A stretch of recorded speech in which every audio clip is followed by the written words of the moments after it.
Trying to figure out the autism assessment process can honestly feel like you're trying to solve a huge puzzle, but you don't have all the pieces.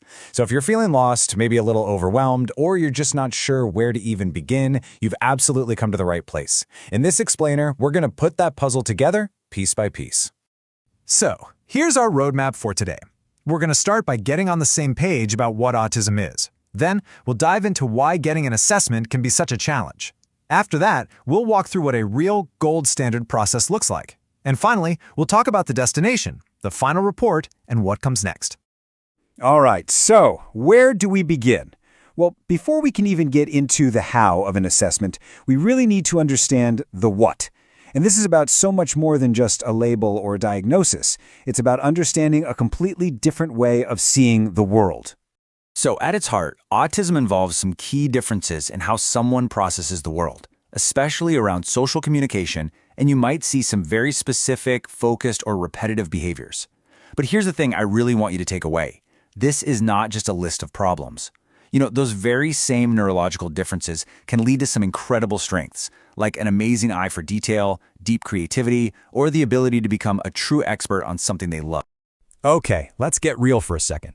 For so many people, the journey to get an assessment feels less like a clear path and more like a frustrating maze that's become a full-time job to navigate. So, why is that, right? Why does a process that's supposed to bring clarity and help so often start with just feeling completely and totally lost? If you felt this way, believe me, you are not alone. This quote from Dov Benev-Kursman really just hits the nail on the head.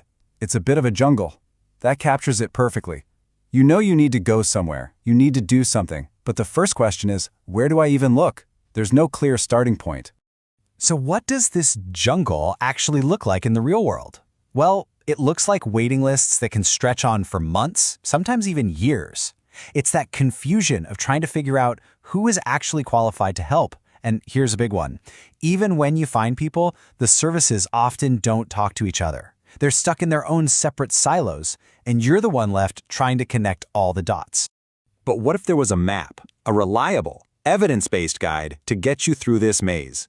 Well, the good news is, there is. It's what's known as the gold standard assessment process. So, let's take a look.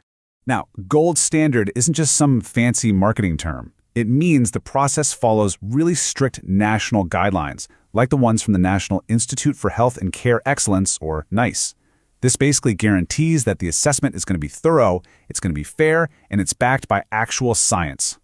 One of the biggest signs of a gold standard assessment is the team approach. This is not a one-person show. You'll have a clinical psychologist looking at behavior, a speech and language therapist evaluating communication, and other specialists, all bringing their own expertise to the table.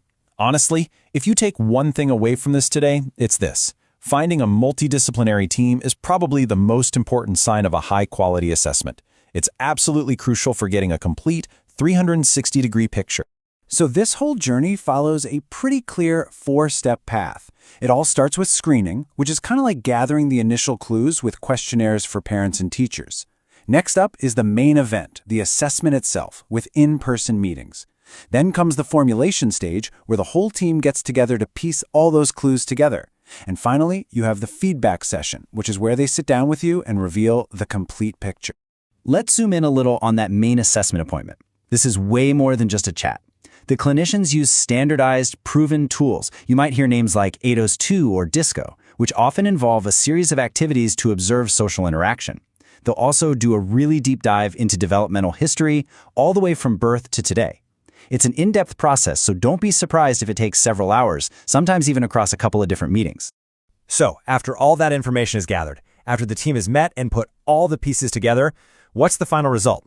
Well, that brings us to the destination of our journey. The outcome is a really detailed written report. And listen, this is so important. This report belongs to you. It's not some secret file that gets locked away in a doctor's office. It's a practical tool that you and your family can use to figure out the path forward. So, what's actually in this report? Well, it delivers 4 key things. First, you get a clear diagnostic outcome. Second, it gives you a much wider understanding of your child's world, their unique strengths and their challenges. Third, and this is maybe the most important part, it gives you a list of concrete, personalized recommendations for support.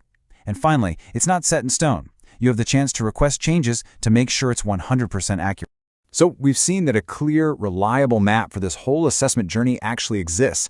But, there's a huge difference between knowing a map exists and actually having that map in your hands. And that brings us to the biggest question of all. Now that we know what the ideal process looks like, how do we start breaking down all those barriers to make sure that everyone who needs this map can actually get access to it?